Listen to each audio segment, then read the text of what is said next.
This is Discourse Lab. I'm Anthony Rispo. And I am Clayton Smith. On this podcast, you'll hear a wide range of perspectives from an ideologically diverse suite of guests. Our goal? To use conversation to analyze ideas, test arguments, and question dogmas. Now, let's head into the lab.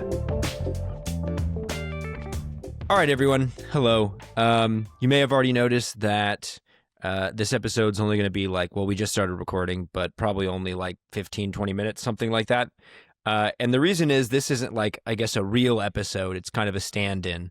Our plans for episode 3 sort of went off the rails a little bit, unfortunately. So the first thing that happened, what had happened was we had a guest planned. She's a good friend of ours. She had a lot of interesting things to say about the education system, the American education system, homeschooling in particular. We were going to talk about a whole slew of different things about religion, about her religious reawakening. I mean, it was going to be a good one, and she's great. However, the day of recording, she texted us and told us that she couldn't do it. I'll leave the exact reasons, private. Those will remain kind of. I won't get into them because they're somewhat private. But suffice it to say, it was a very good excuse. But it was also very last minute. And so then we were planning we had planned to do an episode on the so-called Big Beautiful Bill, Trump's Big Beautiful Bill, the next week. So this coming weekend, we were going to record that. And so we decided, well, she's not going to show up. Let's try and record that this weekend. And we recorded 2 hours.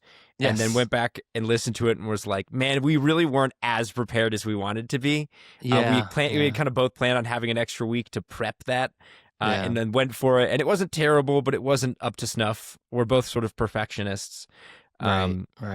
So I don't know. What'd you think about that recording, Anthony? I think it was good hashing out the things we care to talk about, but we definitely need more time. I know for me, I know you feel the same way. Want to get as much right as possible. If the goal is to clear the air with the misnomers and the bad information that's floating around, I guess for and against the bill, I would say mostly against it because you have the opposing side that's not dominant right now. The goal is really to clear the air and to bring as much fact to the fore as possible. And in order to do that, I guess it would stand to reason that you need several days to sift through an 1,000+ page bill, which we're not going to go through the 1,000. I'm being kind of silly, yeah. But you need time to digest even sections of it, and just to as a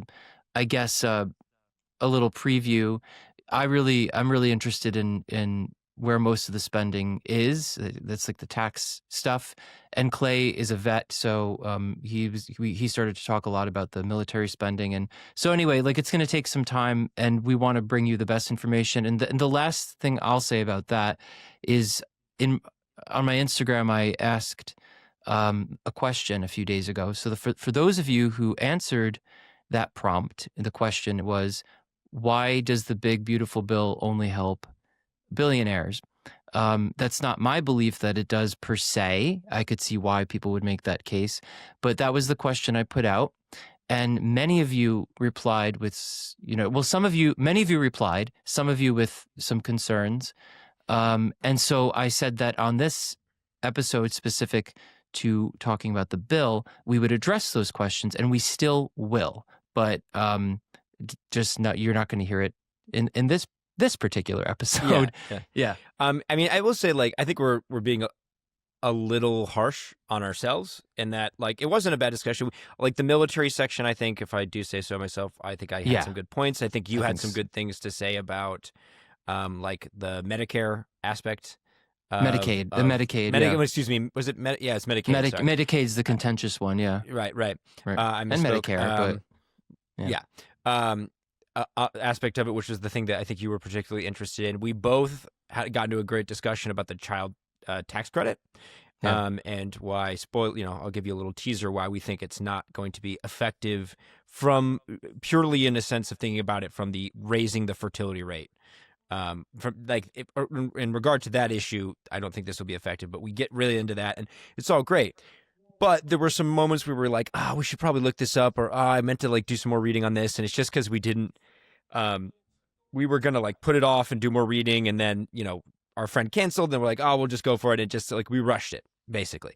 Right. And again, like I said, we're perfectionists, and then we were like, I don't really want to put this out if we don't feel really, really great about it. The other thing that I will bring up that was also important, and why I say this was why I would say this was just like a cacophony of errors, or I guess a series of unfortunate events, one might say, is that we just had some technical difficulties.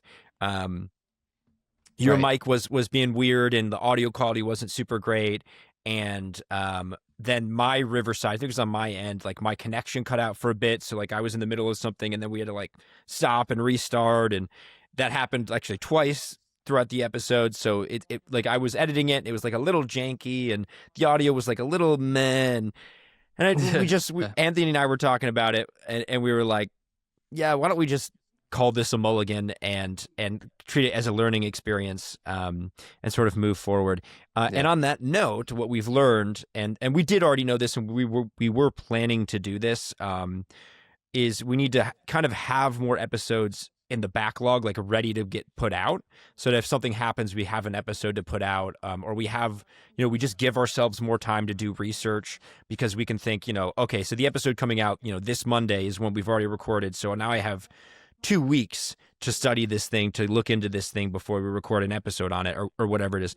So we're actually going to do that this weekend. We're going to record at least 2 and maybe even 3 episodes this weekend. And I guess we can say what we're planning on those. Yeah. What we're planning on recording, the topics of those episodes. So one of them is on the Big Beautiful Bill, right? Which we will have done a little bit more research on. The other one will be, I think we're just going to do an episode on Anthony's take on the left, the progressive, modern progressive movement, the history of the left, mainly, I guess, the psychology of the extreme left. I mean, I think we bring up the quote unquote the left or progressives a lot. At least, I mean, you do, I do a little bit. And I think it's fair to say, like, we're not meaning to like what's the word, like pick on all progressives, even if we disagree with them, because many of them are perfectly reasonable, nice people, and most of them are, I would say. It was just, so really it's the extreme left that we're talking about, right? In the same way that there's an extreme right, and we could pick on them as well, right? Yeah, I'm talking, it's more about the asymmetry in political, in behavior, in the sorts of behaviors, the acting out behaviors and the attitudes. It's I guess a little preview is the sort of research programs that have been popular in social psychology regarding this very issue have been heavy on the criticism toward the political right, and that has a very stable and rich history of empiricism that has been very difficult to cut through up until 2016, really. So we're talking 1950. From 1950, little cue words for when we actually talk about this, just so you remember. Just remember the name Theodor Adorno.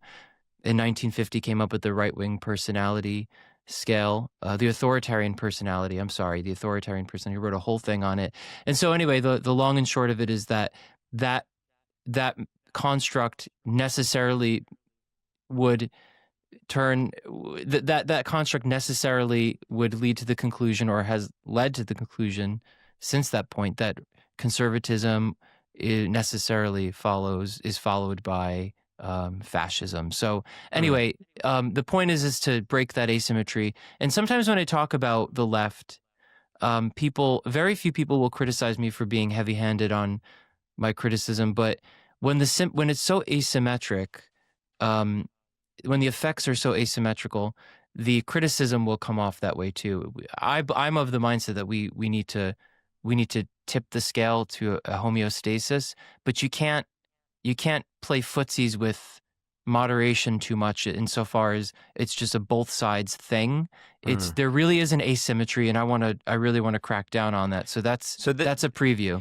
Yeah, that's interesting. Yeah, so I was going to say save some of it for the episode, Anthony. Oh, there's but- plenty. Believe there Yeah, is there's plenty. plenty. Yeah, Yeah, so yeah, one of them will be on the Big Beautiful Bill. One of them will be on that. almost in the format of me interviewing you Yeah. on, because this is something you have thought a lot about specifically, but then also playing devil's advocate to the best of my ability. And I mean, this is called Discourse Lab, right? It's using this conversation as a laboratory to like explore that idea, these kind of ideas that you have and have developed, and then tease them out, see if we can poke holes in them, see if there's room for alteration or improvement, or see if, you know, if they do kind of stand up to scrutiny, and then you come away as a listener or kind of being more confident in them or whatnot.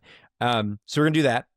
And then also, hopefully, I think I want to keep this one a surprise, but we are going to interview someone. Hopefully they don't bail on us this time. We're scheduling with him right now, but he's a good friend of mine who works for a very cool media outlet, which will remain nameless for the time being, who also has traveled recently to some very interesting and newsworthy places, I suppose. And it's going to be a lot of fun, I think, to interview him. It's going to be really interesting. So yeah, hopefully we'll have those 3 episodes, and then we will release them, you know, over the course of 3 weeks. And in the meantime, in that 3-week period, we will record more episodes, and then we'll have a nice backlog where if we, you know, if something comes up and we have to skip a weekend of recording, or if we want to, you know, if something happens, we'll be prepared next time. I think when we jumped into starting this podcast, we really just jumped into the deep end with no plan, more just an idea of what we wanted to do. Right. And now which is fine. I really am a believer in just sort of like move fast and break things, like just start doing it and figure it out as you go along, which is what we're doing. So yeah, that's why we don't have a full episode for you this week, is a mixture of unforeseeable events and slight lack of preparation, and going for it anyway, and it not quite working out the way we wanted to, and then also just some simple technical difficulties, which really did, I think, affect the quality of the episode. So yeah, we have all that coming up. I will say, I think this will be the first thing we post to YouTube. I think we're gonna start posting to YouTube, because now we have much better video quality, as you can tell. Right. Because we figured that out, and better lighting and all of that. So yeah. Expect a new full episode next weekend, and then every week after that, or I should say next Monday, we release them on Monday. The last 2 we've released later on Monday, and I think we're going to try and record, you know, we're going to have this backlog, blah, blah, blah, blah, blah, be better about recording ahead of time. And so hopefully they'll start getting released early on Monday, like at 8 o'clock or something, 8 a.m. Yeah. I just want to add something quick. So also, this is a different thing, but it's also some housekeeping stuff for the audience. Like, if you have someone in mind that you think we should interview, you can write to us. Yeah, contact discourselab@gmail.com.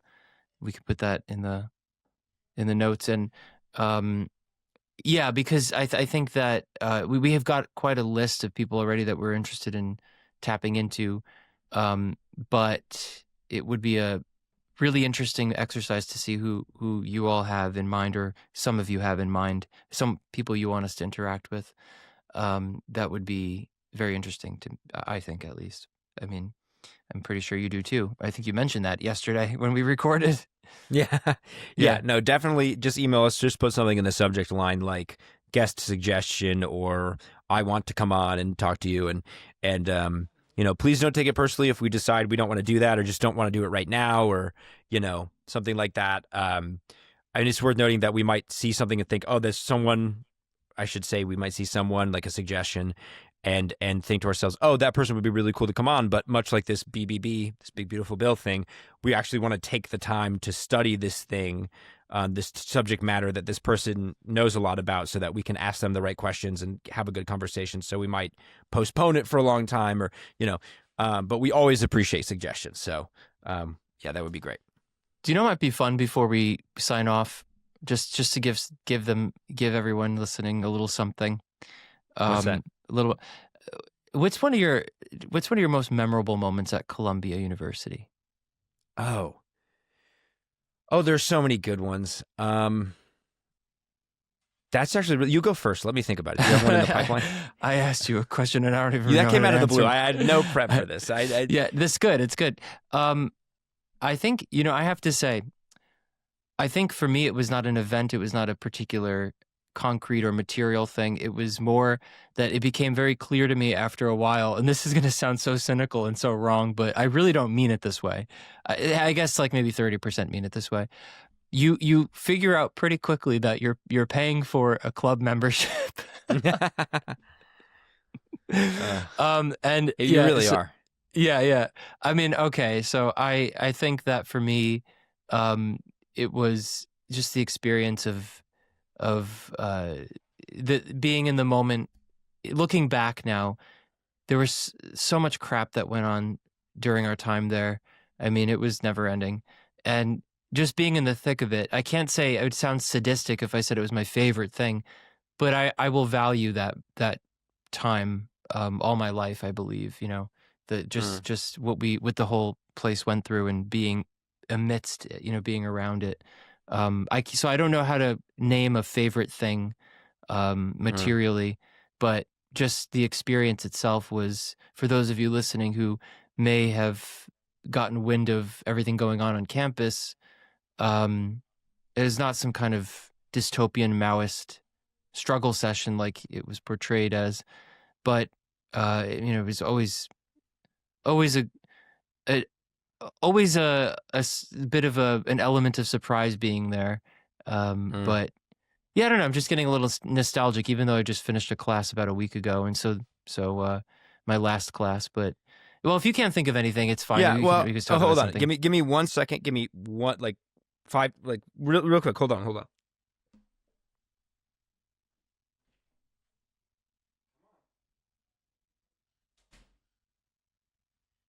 Okay. I'm not sure if you all could hear it in the background, but one of my dogs was scratching at the door, and I think the mic might have picked up some of it, and he was driving me crazy, so I just let him in. He's a sweet boy, so I should. He's great. I will say I can't answer a question about a specific favorite moment, much like you couldn't even answer your own question, Anthony. So you might want to reflect on that fact. Well, I don't know. But I'll do something similar and say some highlights were some good times were hanging out in the GS lounge. I met a lot of people there, just had some cool conversations. Just the student lounge. The military ball was really fun. The GS military ball was always a really good time. Bet it was for the fun, price of a ticket, you got unlimited drinks, really good food, hung out with some interesting people. That was really fun. I had so many great professors. A couple summer classes that I took were especially fun because the groups were smaller and we became good friends. The people, it's a cheesy answer, but I love the people. And in defense of a liberal arts curriculum, I took some classes I never would have taken, like on British Lit, for example. I'm not a big fiction reader, but I took a class on British literature in like the early 20th century British literature, and loved it. And it was one of my favorite professors. It was great. I'd love to have him on the podcast at some point, potentially. So yeah, there's too many to pick just one. There's so many great things about that school. And you're right, it's not just a Maoist struggle session. That's the kind of stuff that stuff happens, and it's the stuff that like makes headlines, and it's not wrong per se. Right. Columbia has more veterans there's more veterans at university than every other Ivy League combined. The veterans don't tend to be a bunch of socialist, Maoist, communist, weird, like far left weirdos. They also don't tend to be super far right weirdos. Like most of us tend to be kind of moderate left or moderate right, like pragmatic group of people, right? And there's the rest of the people in GS, even the non-veterans, like older set of students who's like the average age is like 27 or 28, who've had life experiences. A lot of them have kids. That mix of students helps a lot. And even among the CC students, the traditional, like the 18 to 22-year-old students, a lot of them are not crazy college radicals. A lot of young people tend to be. So don't read too much into the headlines. Columbia is still a wonderful place. I believe that firmly, and it provided me a lot of opportunities, so I loved it. Yeah, I think that's a good point. I mean, I think that maybe at certain points during our podcast endeavor here, we'll sprinkle in some experiences we've had. It's funny that you didn't mention Nadine hosting well, Nadine yeah. Strawson. Yeah, because that will- was great. Yeah. Okay, that's a good yes. Anthony and I and our friend Sydney, all the people who are running Columbia HXA, we all worked to some degree to get Nadine Strawson, the former president of the ACLU, for an event at Columbia. But it was sort of my baby, if I do say, if that's not too No, you crass made it to say. happen. Like I will take credit for that one. I worked really hard on it, Yes. just because just navigating the bureaucracy of Columbia to get a speaker like that to come and to make sure that people actually show up. And we had like 5 student panelists that we had to get. And it was a huge pain in the ass. And for so many different reasons, logistically, like it was kind of a nightmare. So actually pulling that off finally was very gratifying, and it went really well and people seemed to really like it. So I'm very proud of that. It was a great event. It was oh, okay. All right, fine. We can cap it. I just wanted to say, okay, my favorite experience, I would say, was being a student of Scott Barry Kaufman, who runs the host of the Psychology podcast and the author of 20 million books. And he just came out with Rise Above, and I've become somewhat friendly with Scott post Columbia, actually, and he's going to be teaching there. I say that because he's often a guest professor on faculty, but he's going to be, I think, a little more permanent this coming fall, and he's just an incredible person. And some of you probably already know who he is, but needless to say, that was a treat for me to be part of his seminar, and that was probably one of my highlight experiences. Okay, so I was planning on this episode, capping out at 20 minutes. We're already over. Wait. Yeah, we have to. One very quick thing. Mm-hmm. It was 4th of July weekend this last weekend, right, yeah. and we should spend like 30 seconds each. What do we love about it? I thought this is what you were going to ask. Actually, was what do you love about America? Oh, great place to end then. Yeah. Okay. Yeah. All right. Let's do that, and then we'll sign off. Mm-hmm. So, Anthony, what do you love about America? Try to sum it up. Say something creative. I don't know. What do I love about America? The principles, the pluralistic, the principles that undergird this country are like no other that you could find in the history of the world. Just the ability to be an individual and to say the things you want to say, to explore yourself as a sentient being. There are very deep things that I love about America that undergird what this country is and what motivates it. I don't have a very quick answer for that, but I think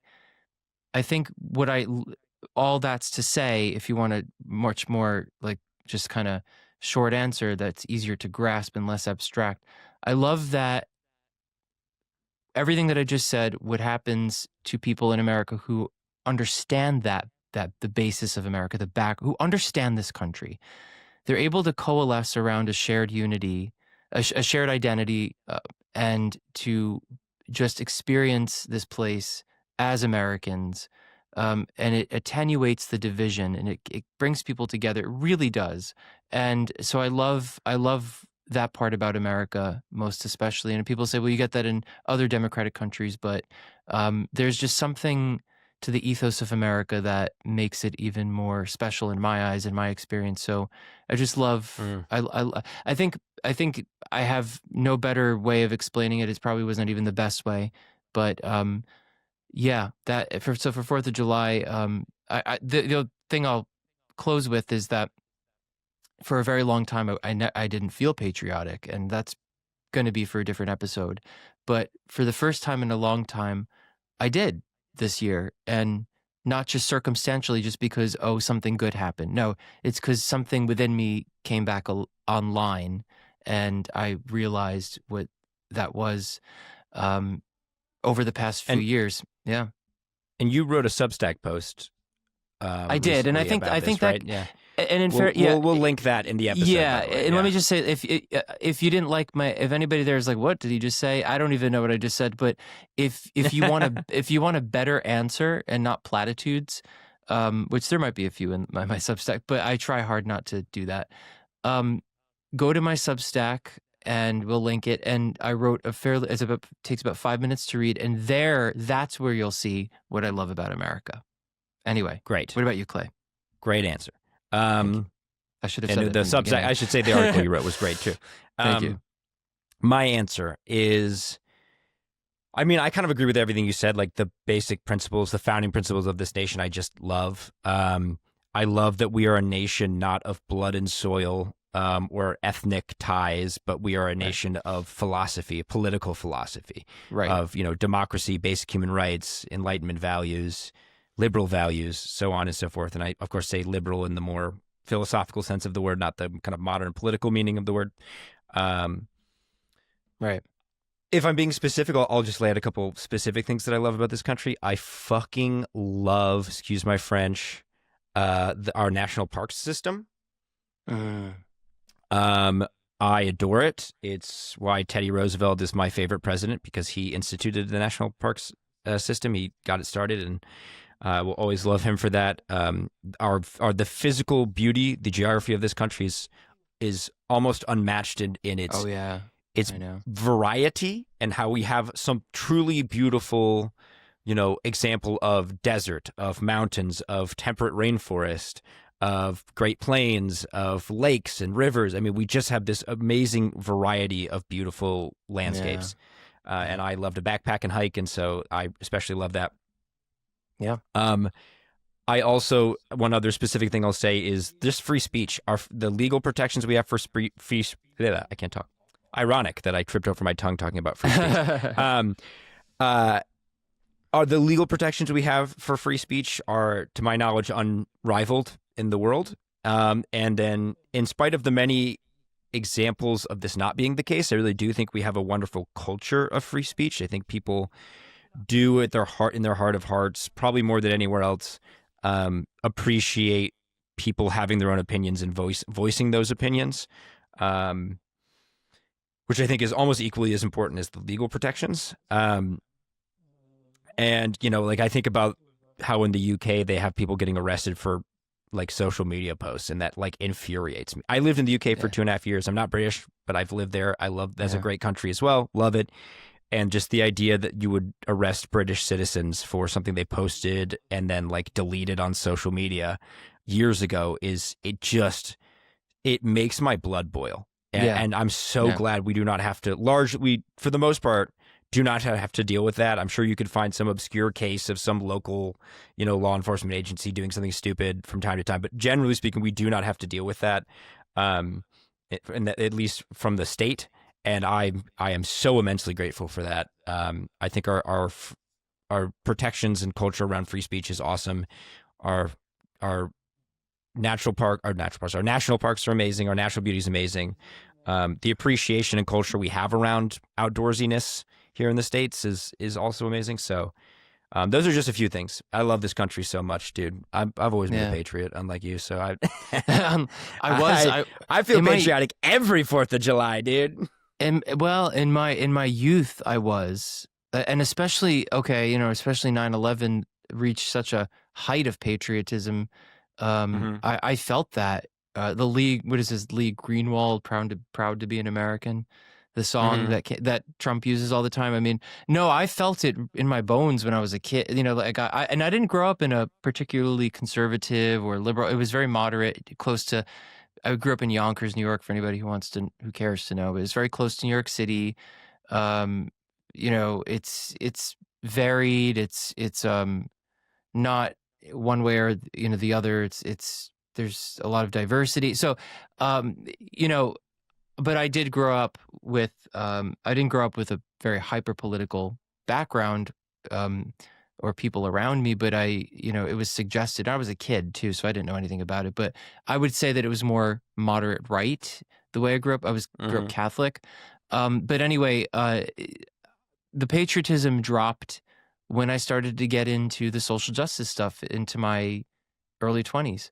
So that's the whole episode in and of itself. Another point. I mean, we could go on a long time about that. But anyway, that's a great question. I love that, and I hope that you all had a great 4th of July too. And leave a comment. If comment what on do this you video. love about America? Yeah, what the hell do you love about this country? Because we got to get it It's through great. to people's I love heads it so why much. we love this place so much, and it's not just some kind of talking point that crazy people say. You know, we have to we have to be the. I just want to leave off on one thing in terms of the collective psychology. You're only as punished for what you think and say to the degree that you don't say it. You have to actually say it, speak the truth. If you feel embarrassed to put a flag out, well, that's because of residual effects of wokeism, of this sort of like relational, whatchamacallit, guardrail, like basically saying you can't go outside these parameters. You can only be this patriotic or not patriotic at all because it flies in the face of all the things we want you to think. Well, once you you push against that, collectively that starts to spread, and then you get rid of that terrible effect that we've been experiencing over the past how many years. And so that the patriotism is definitely something that I feel has been a process to get to over the years, but it's been great. I'm fine. I haven't grown another limb, or I haven't lost all my teeth, you know. So, What the fuck are you talking? Sorry for all the cursing in this episode. I don't know. meaning everything's still in Everything's fine. You're a working. patriot and you're fine. Anyway, yeah, man. I've been all over Europe. It's great. It's overrated. America's better. got family in Europe. America's adore still Europe, better. but, yeah, they have cool it's- castles, but we have freedom. They got great food too. Yeah, we have great food, dude. That's We the do. other thing. I We will do. say. That's the last thing I'll say about It's America. true. I love that we're a nation of immigrants. I love it because it makes our food awesome. I had Indian for dinner tonight, and I live in Texas. It's great, and it was That's good. quite a I combination. had chicken sag. It's one of my favorite Indian dishes. It's a great. So and then I can go out here and get. I had sushi 2 weeks ago. This nation rules. We're awesome. Yeah. And Sushi. sorry and for the sag. L, England. I kept seeing all these memes that were like "Have fun at work today, England." This past Friday on the 4th, which made me chuckle because the British are great, but they're not as great as us. So, all right, I love them. They're nice. It's great. Scotland's beautiful. All right, everyone.